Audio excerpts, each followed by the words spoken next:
Hey all, it's Tom. And another knife video for you. Very impressive to me knife. So let me get it over here. I'll be right back and we'll see what we have. Okay, so I got this in the mail the other day. It's a knife I've been wanting to review and look over and whatever. The price is reasonable enough, so I'm not going to buy many more knives, and if I do, they're going to be budget knives and useful knives. I've got a couple that are just plain, to me, not useful for what I'm going to be doing with them. So, anyway, let's get this out of here. What do you see this? This is great. So it comes in this box. And on the box it says, on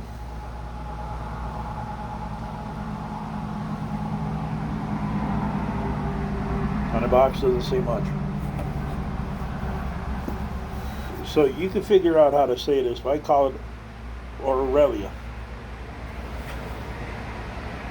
Oerla. That's it. Oerla. Yeah, close enough. So now it comes in this box. Now bear in mind, whatever I'm going to show you, this knife came in at $28 for me. Okay, it comes in a beautiful cardboard box.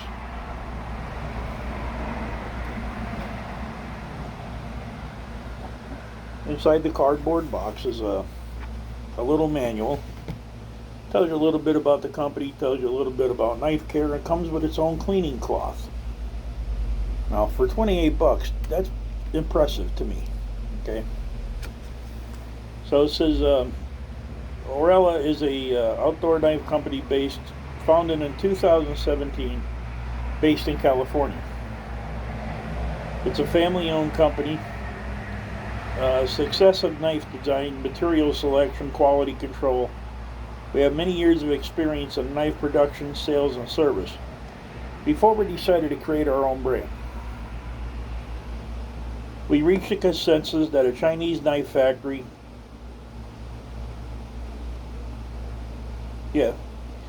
we provided the design, the expertise, control technology, and the quality to produce a knife and a knife brand.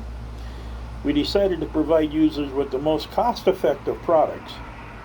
Oerla Knives is a real practicality. It's very demanding in the steel, and our knives are product with the highest price-performance ratio and real practicality. Now, it shows you how you can carry the different tech locks on the sheath. It shows you how to use the tech lock, I should say. And you're carrying your maintenance. So you have any questions about the product? There's your website.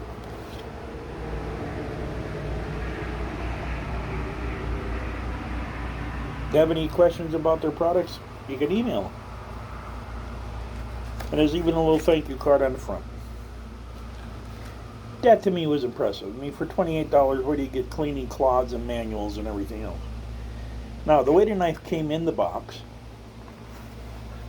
I changed the tech lock around on it, but the way the knife came in the box, the tech lock was straight, but it comes in this foam padded box covered by a piece of foam. And in the bottom there are spacers. There's 2 different spacers. So, I was really impressed when I got it and I opened it up. I've been wanting one of these knives for years. And here it is. So, this is the Kydex sheath. It's a good quality Kydex. Only one side has the grommets. There's none up this side here. So, tech lock on the back. Like I said, I always set these up for like this, because if you carry them the way they're set up, they ride real high on your belt. They're constantly sticking in the ribs and stuff. So with these little knives, I carry them scout carry, like at a belly position here, so that it's easy just to on and off them.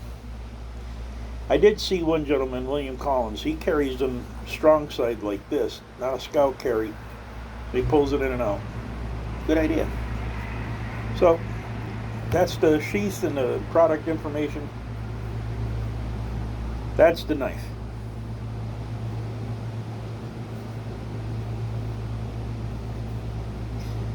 Okay. Now, what we have here is a 4-inch blade. 4-inch blade.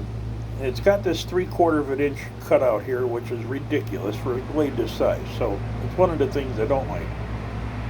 But the way the blade is, I mean, this is nice and sharp up here for your 90 for striking your ferro rods and stuff. Nice sharp scraping edge. And it's a CNC machine cut. This is a 17-degree grind. It's a saber grind, but it's a 17 degrees grind, not 25, 27, 20, whatever.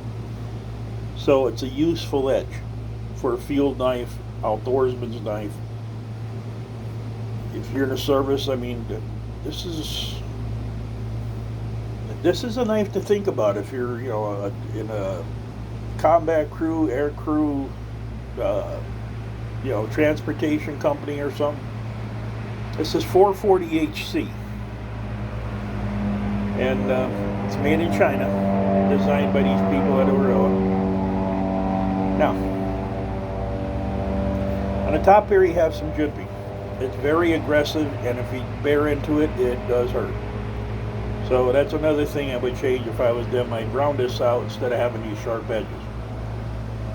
So I guess it's so you could do this, but honestly, if that blade was all the way down where it should be, like right here, you wouldn't have to choke up on it. It'd be right there where your working hand is. But it's a full tang. G10 scales, really nice G10. Held on by 2 Allen screws, and there's 2 lanyard holes in the back. The contouring of this knife is amazing. When you put your hand in it, it's there. I mean, it's not going anywhere. The only thing when I pointed out is right here on the edges where your finger hits, it's kind of sharp, but that's easily fixable. Just take a knife and scrape it flat, or sandpaper file, whatever. But like I said, the contouring of this G10 is amazing. Now, it's 3/16 stick. It is a heavy knife. It probably weighs a half a pound. For the size it is, it's a really heavy knife. Let me grab a piece of wood here.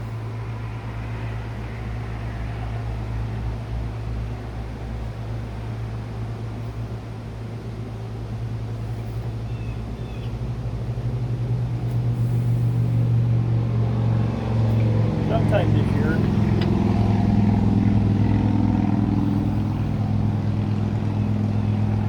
Okay, now, the reason why that 17-degree design grind is so good is you can do this very easy.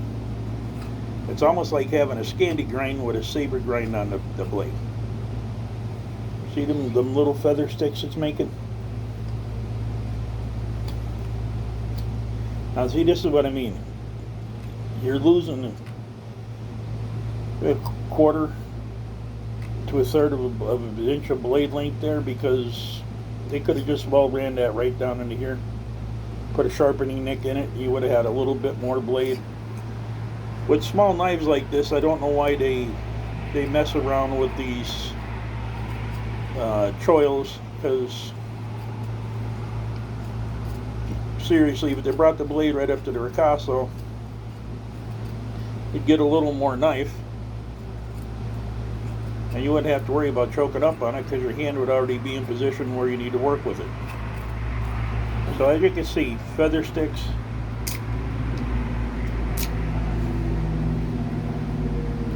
not a problem. The notches, not natchez, notches.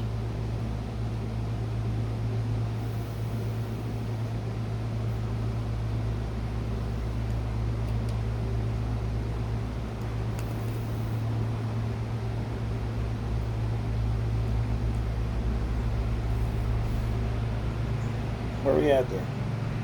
Not a problem on the notches. So feather sticking, notches, not a problem.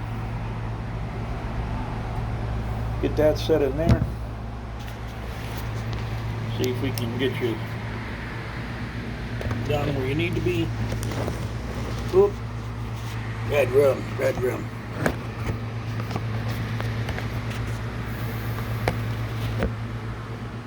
All right. So now batoning.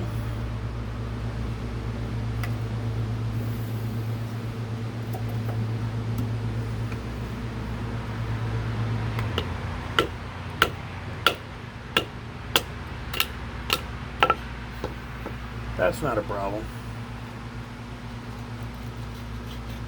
Not with that. I mean, that's a tank of a knife. For $28, I'm quite impressed with this.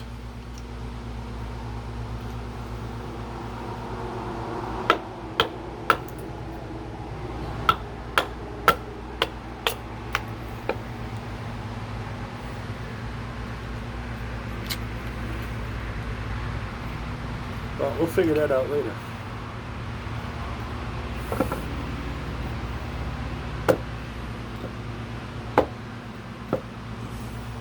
Tip is there, boy. You don't have to worry about this tip. I mean, look at the size of that tip. This still tapers perfect too, by the way. That's a sharp but yet a thick tip.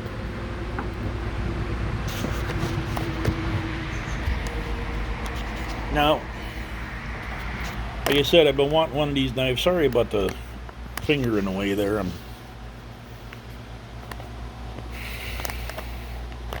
lost my bipod. Took it out to play a gig the other night and don't know what happened to it.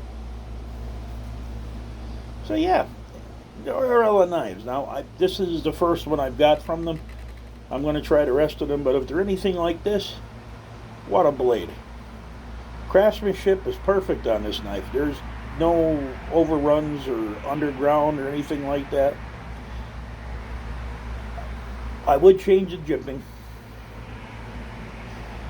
And the G10 needs to be just a little more contoured, but that's my opinion, and that's, I would do that.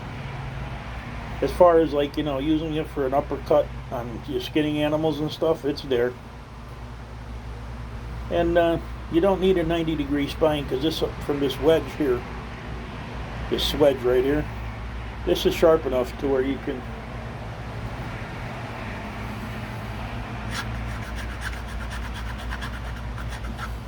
scrape sticks easily. It'll scrape a ferro rod without a problem. So the Oerla Knives, would I recommend it? I'd recommend this one. I would take this anywhere with me. So, this is Tom. I want to thank you for your time and your patience. Don't forget to hit the like button. Don't forget to share it out. And we will see you on the next one.